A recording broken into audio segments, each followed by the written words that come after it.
Ay, hindi na katakataka yun kung hindi na matuloy yung mga kaso laban sa kanila. Um, at hindi na rin katakataka na mula ngayon pumanig na sa Malacanang yung mga dating lumalaban sa administrasyong Marcos. Kaya sabi ko nga sa isang post ko kahapon, sabi ko doon sa new Senate President and sa new majority, gulatin nyo kami, huwag kayo magpadikta sa Malacanang. Po, attorney, ngayong araw po ay inasahan po itong pre-trial conference tungkol po doon sa o para po sa impeachment ni Vice President Sara Duterte at inaasahan po na hindi po ito mga closed door, hindi isa sa publiko, attorney. Kayo ho ba ay sang-ayon po dito? Okay lang naman na hindi isa publiko itong pre-trial. Alam niyo yung pre-trial, hindi naman po yan, medyo may pagka-technical po yung pre-trial. Bale po, meron pong buod yan. Nagbibigay ng buod ng kanilang kaso, yung bawat panig. Tapos ipapahayag nila yung listahan ng mga witness nila, pati yung mga ebidensyang balak nilang ipresenta. Tapos sisikapin naman ng hukom sa pagkakataon na ito, yung Senate Impeachment Court, sisikapin itong paiksiin yung mga issues na dapat pag-usapan or kung may mga alegasyon na hindi na kailangan dapat patunayan kasi pwede namang aminin ng kabilang panig. Yun yung purpose ng pre-trial. So baka tingin ko hindi na kailangan ipakita to sa publiko. At inaasahan ho ba natin, attorney, na dapat yung magkamilang kampo ay present, lalo na itong si Vice President Sara Duterte during the pre-trial? Ay, hindi naman po kailangan. Actually sa korte, sa ordinaryong korte, kailangan mag-appear nung mga principal parties doon sa pre-trial, except kung pwede naman po silang marepresenta kung may special power of attorney. Hindi ko po masyadong familiar yung rules ng Senate Impeachment Court kung required mag-appear yung akusado. Pero tingin ko pwede naman siyang hindi mag-attend basta meron siyang special power of attorney in favor of yung mga abogado niya. Opo. So malinaw, attorney, kasi maraming mga, alam mo nun, mga netizen, mga kababayan natin, iba-iba po yung kanilang mga iniisip. Baga, ginawang closed door dahil mayroon bang itinatago, parang ganun. So, normal lamang ito na proseso para po sa isang kaso tulad ng impeachment case ni VP Sara Duterte? Mm-hmm. Tingin ko okay lang. Tingin ko walang objectionable about hindi isa publiko tong pre-trial.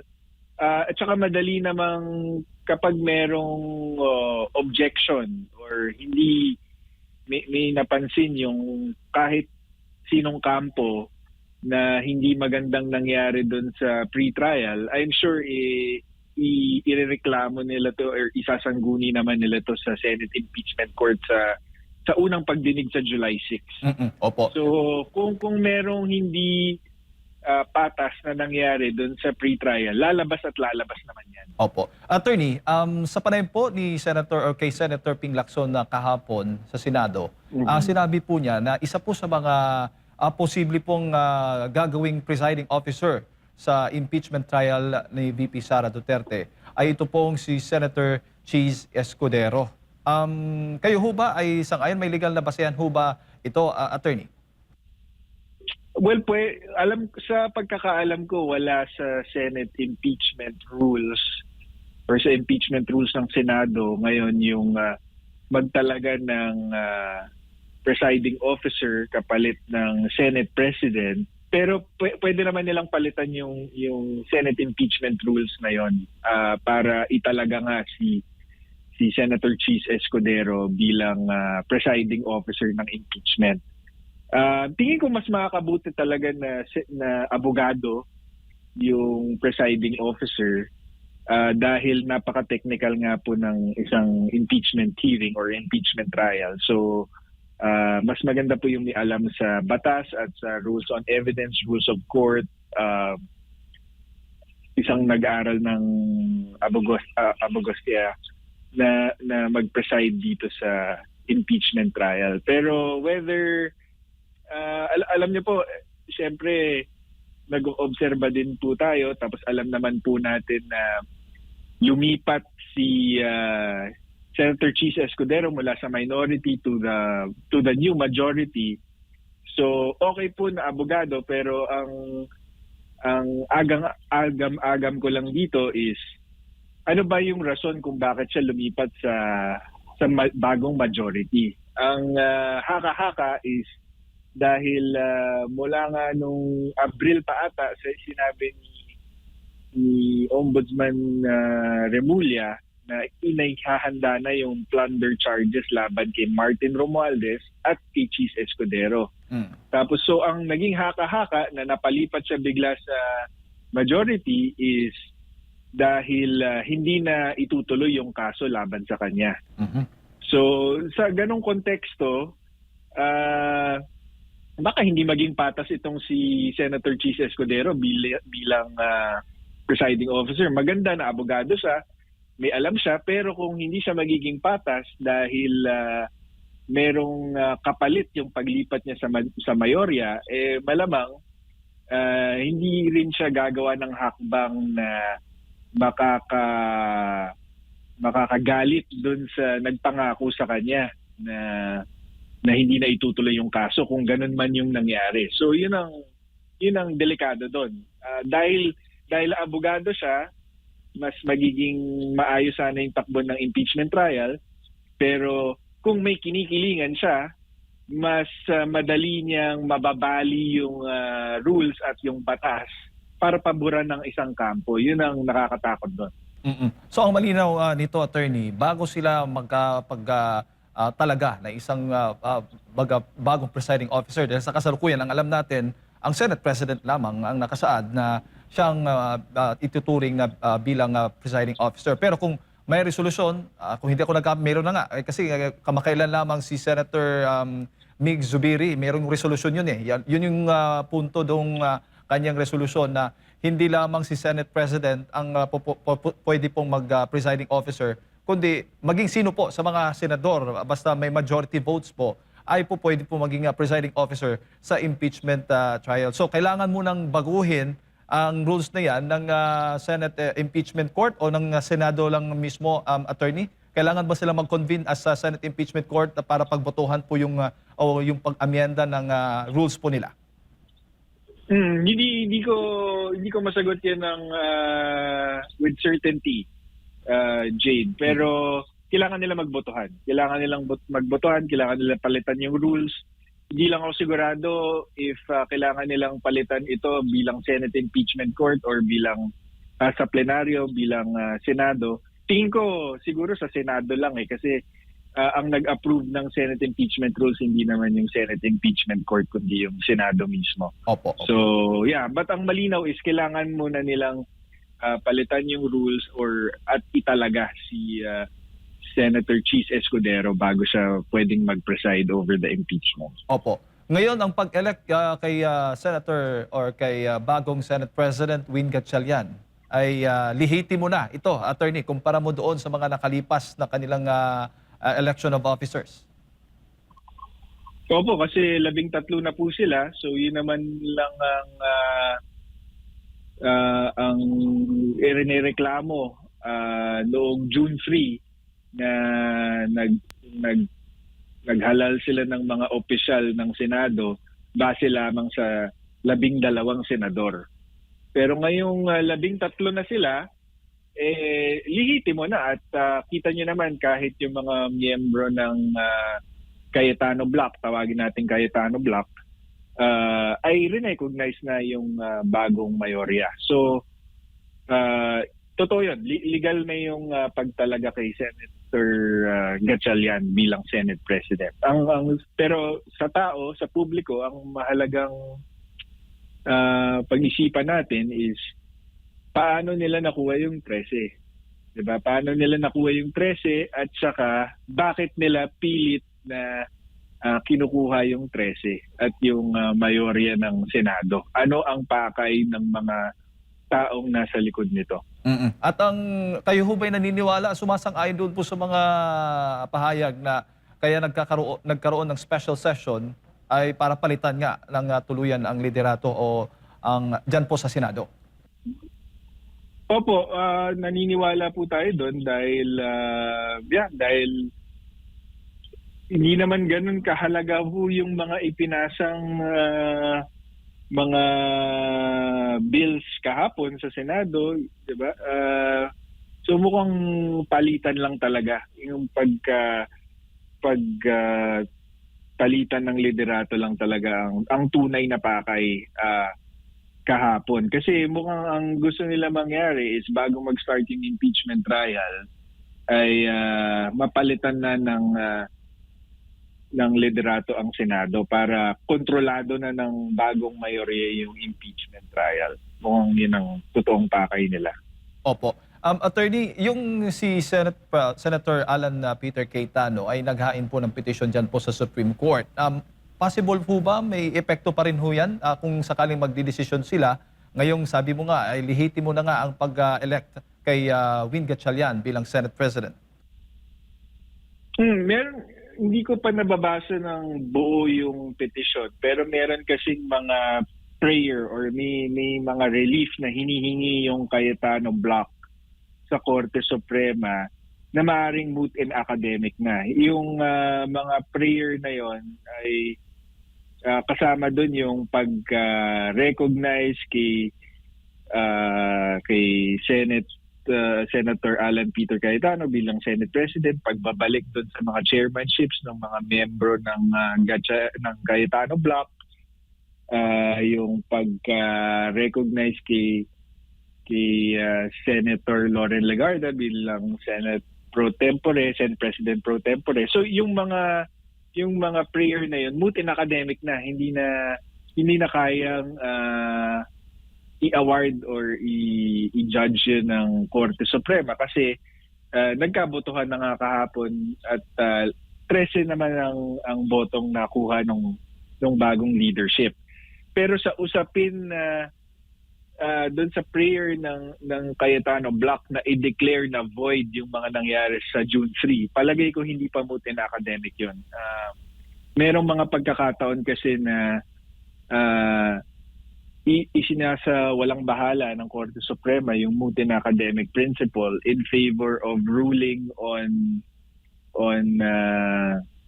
legal issues kung napaka-importanteng mga legal questions ito at saka kung hindi sila mag-rule pwedeng ulitin sa susunod. So sa mga ganong pagkakataon, hindi iniiwasan ng Korte Suprema sagutin yung mga ganong klaseng tanong. So pwedeng maging so to answer your question, moot and academic in terms of hindi na maibabalik ng Korte Suprema si Senator Alan Peter Cayetano bilang Senate President at yung mga Cayetano Block Senators doon sa mga chairmanships nila at official positions nila. Pero tingin ko pwede at dapat pa rin sagutin ng Korte Suprema yung tanong tungkol doon sa validity ng June 3 takeover ng Gatchalian Block at kung legal ba yung pag-takeover nila base lamang sa 12 senador based on itong Avellino versus Cuenco na jurisprudence. Opo, Attorney Sedmar po ito. Meron naman din pong kasaysayan no, sa nakalipas na pangyayari na kahit moot na yung magiging desisyon ng Korte Suprema, pero meron pa ring paglilinaw po doon para at least hindi na maulit yung kahalintulad na naging problema po, lalo na dyan sa Senado. Madalas po gawin niya ng Korte Suprema kasi pag hindi po nila ginawa yun, pwede mong baliin yung batas tapos bago madala sa hukuman, babawiin mo lang or gagawin mong legal, makakaiwas ka na sa pananagutan. So yung Korte Suprema, pagka sa mga ganong sitwasyon, sinasagot pa rin nila kung tama o mali yung nangyari. Kahit na in the meantime, na nasolusyonan na o naging legal na yung unang illegal na nangyari. Opo, sakali man po na makakuha ng paborableng desisyon ang kampo ni Cayetano mula sa Korte Suprema sa kini-question nila na June 3 na reorganization, maaari din po ba na lahat ng mga ginawa ng Gatchalian Block during that time magiging void at kabilang yata doon yung napag-usapan ninyo kanina with Jade na pagpapalit ng magiging presiding officer na kung sino yung kanilang ilalagay ay yun yung kasama sa kanilang pinasa during that time sa pagpapalit ng kanilang rules. Pwedeng maging void yung actions between from June 3 hanggang June 17. Anong bang date ngayon? June 18 ba ngayon? June 18 po ngayon. Tama.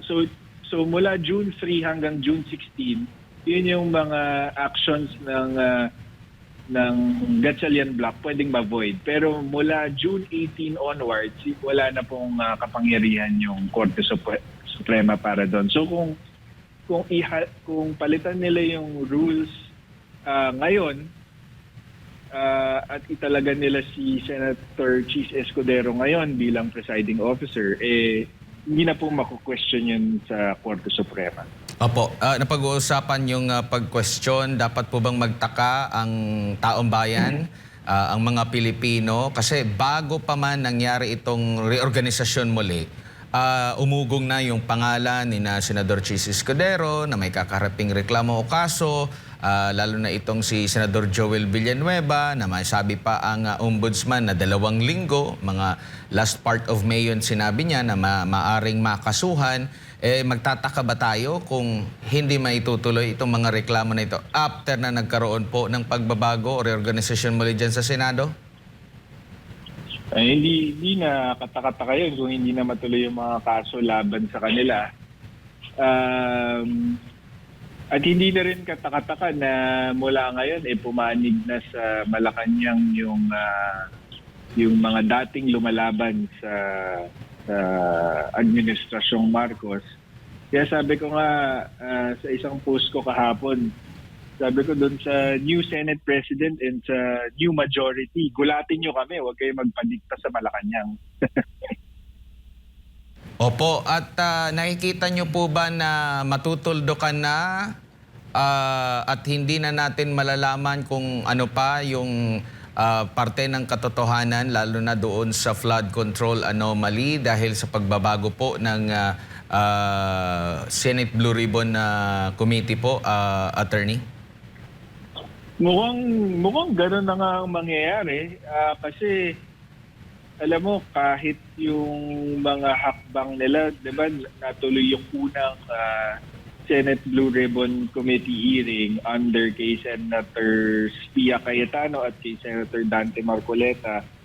Kung matatandaan nyo, pagkatapos nun, nung natuloy yung pagdinig naman nung grupo naman ni Senator Erwin Tulfo, sa pagkakaalam ko sa panonood sa balita, ay gusto naman pong mag-attend ng 18 ex-soldiers doon sa pagdinig ni Senator Tulfo. Pero bago sila makababa doon sa hearing, ay sinuspindin na ni Erwin Tulfo yung hearing. Tapos pagkatapos naman nun, may pangalawang pagdinig sana sila Senator Marcoleta, pero ang ginawa naman ng Gatchalian Block ay sinabi nila na work from home ang Senado or may heightened security measures sa Senado dahil meron daw security threat. So hindi na natuloy yung pangalawang Senate Blue Ribbon hearing nila Dante Marcoleta. Kaya parang sa aking palagay, talagang pilit nilang pinipigilan na makapag-testify itong mga dating sundalong ito. Opo, Attorney. So, kung sabi naman nila magtutuloy daw yung Blue Ribbon hearings na yan sa ilalim naman ni Senator Kiko Pangilinan, dahil mag-i-inhibit nga daw po si Senator Erwin Tulfo. So sana maituloy. Sana maggulatin nila tayo at ituloy nila at iharap nila itong mga dating sundalo at hayaang mag-testify. Oh, speaking po of gulatin tayo, attorney, kayo rin po ba ay nagtataka o nagulat ba kayo na after na nagkaroon po ng palitan, after na nagkaroon na ng 13 sa kabilang panig po dyan sa Senado, biglang nawala yung threat sa Senado? Oo, gano'n na nga yun. So tingin ko, back to work na lahat. Yesterday pa lang ata, back to work na ata sila lahat. Mukhang wala ng security threat. So yun, nakakagulat nga yun. Opo. Magandang punto yun. Opo. Dito tayo naman sa sinapit po ni Senador Jinggoy Estrada. Siya po ay sinuspende. Nakikita niyo po ba na baka ito na naman po yung kanyang gamitin kasi marami tayong naririnig lalo na sa prosecution na panel sa impeachment na bababaan yung bilang ng threshold sa pagboto, no, para ma-convict ang isang ini-impeach po, attorney. Ano po ang basa niyo po rito? Yeah, mukhang may basihan naman yung preventive suspension, pero yun nga, baka nga gamitin para pababain yung bilang. Kaya napaka-importante talaga na sagutin ng Korte Suprema yung petisyon na final nitong Cayetano Block at sagutin ito sa lalong madaling panahon. 'Di ba? Para kung illegal nga yung ginagawa ng kabilang kampo, matigil na itong mga pananakot at mga pananakot at mga hakbang na ginagawa nila para pigilan itong minority, diba? Mukhang sabi ni Senator Marcoleta, mukhang ipaparesto na rin siya for plunder na mukhang wala namang basehan. Tapos kahapon, sabi naman ni Congressman Paulo Duterte, mukhang yung ICC warrant of arrest daw kay Senator Bongo ay na-issue na. So baka mabawasan pa lalo yung bilang ng minority. So yun yung mga, kaya dapat sagutin agad ng Korte Suprema. At ito naman sa kampo naman nila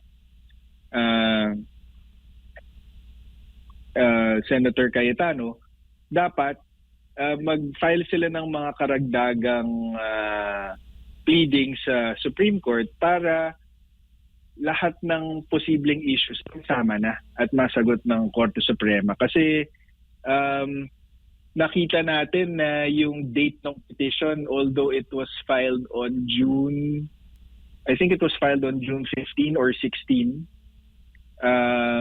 June 11 yung date nung petition eh. So may mga facts and may mga developments na nangyari na hindi pa kasama nung June 11, na hindi nasama dun sa petition.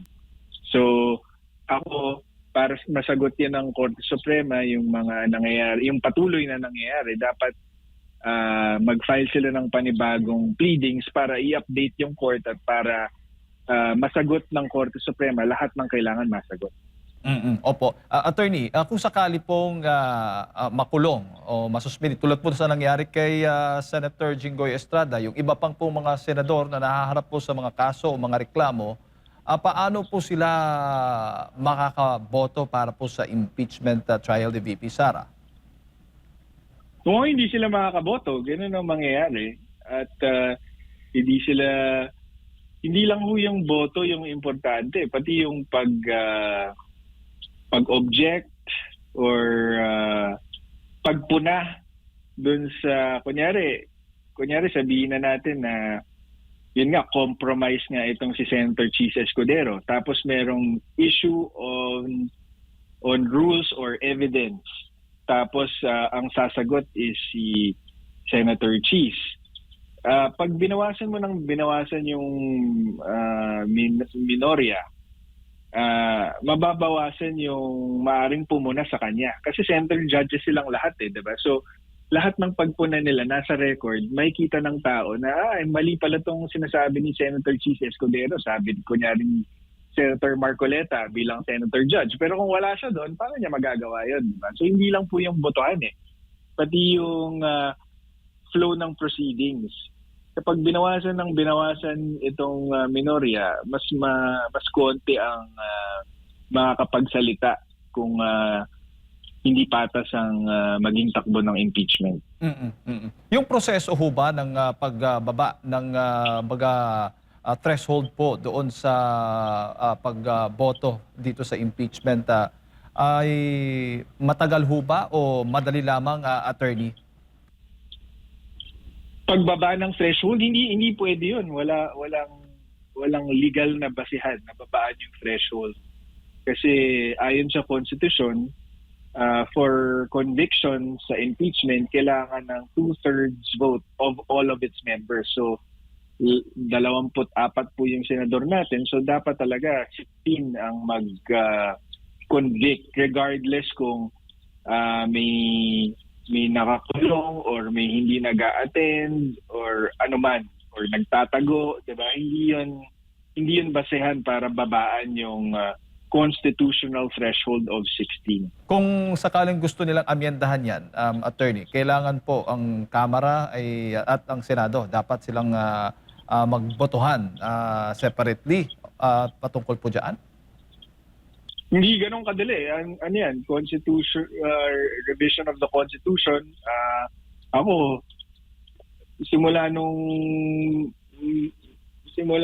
siguro nasa law school pa lang ako, alam ko lahat ng administrasyon sinubukang merong mga hakbang para subukang amyendahan ng Constitution. Hanggang ngayon, hindi maamyendahan dahil mahirap nga gawin ito. Kailangan ng either Constitutional Assembly or Constitutional Convention.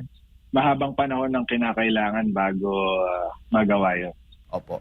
Siguro, attorney, huling mensahe po ninyo para sa ating mga kababayan na nanonood po at nakikinig sa mga oras na ito. Malungkot po yung nangyari kahapon. Parang ang dating po sa akin ay although legal naman po yung nangyari, dahil dun sa parang tingin kong paraan kung paano nila nakuha yung 13, parang kontrolado na po ng Administrasyong Marcos, hindi lang ang mababang kapulungan, pero pati yung Senado. So parang ang lumalabas po dito is lahat po ng sangay ng gobyerno ay kontrolado na ng Administrasyong Marcos. Nakakabahala ito. Nakakabahala para sa mga kalayaan natin, para sa demokrasya. Pero wag po tayo mawalan ng pag-asa. At gawin po natin yung mga kaya natin. Kasi sabi nga ng kaibigan kong si Joey Cruz, we deserve what we tolerate. So kung ito-tolerate po natin itong ginagawa sa atin, itong pang-aabusong ginagawa ng Administrasyong Marcos, talagang yan ang makukuha natin. So dapat lumaban po tayo.